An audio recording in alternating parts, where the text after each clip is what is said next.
So now that we've talked a little bit about writing a thesis statement, I want to go over a little bit, kind of a checklist of what I would do as you start your first draft to this first essay. And I'll just bring this here. So I would read this coming week, read the authors for the next week.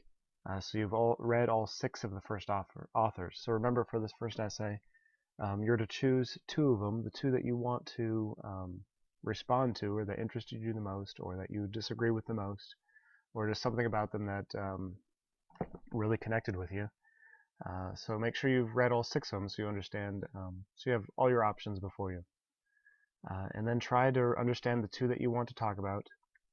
Look over your notes and underlines for them that you made while you were reading.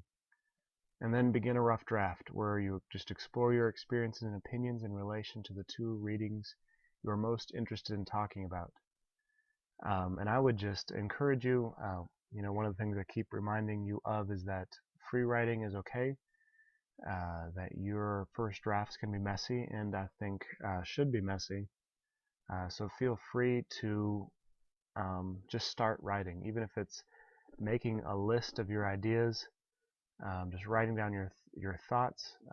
Just get it on the page immediately. Don't waste any time looking at a blank Word document or a blank sheet of paper. That is a waste of time. But just remember, it is about your personal response to the ideas in the readings. So you will need to pull in applicable quotes and paraphrases as you talk about it.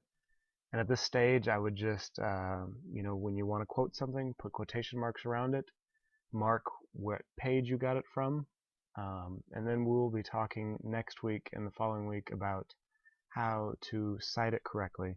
But for right now, just mark how it's, where you got it from, so you can you find it again. So don't lose it in that sense.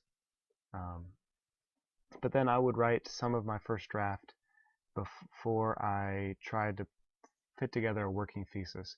I encourage you to have a working thesis for your first draft. But remember, you can always revise and change your thesis in the future. But it's nice to have a working thesis because when in the final product, your thesis will guide your audience. But as you're working on this paper, your thesis is guiding you as you're trying to construct it. So I'd put it together. But I would free write a little bit to get my ideas out there, to even help me understand what I was writing. And so I hope that helps you as well. The other thing I was going to mention was to remind you that when you submit your first draft, really try to hit the word count. So again, you're exploring ideas, trying to get all your thoughts and ideas on the paper, and getting those thoughts out of your head. But really take the word count seriously, and again, I count the words from the title of your essay to the end of your essay. So for this first draft, you don't even have to have that introductory material at the front that has our names, the class you're taking, and the date. And you don't have to have a works cited page for it either. But for the final, I don't count those with the words. So just keep that in mind when you are preparing your drafts and your final for submission.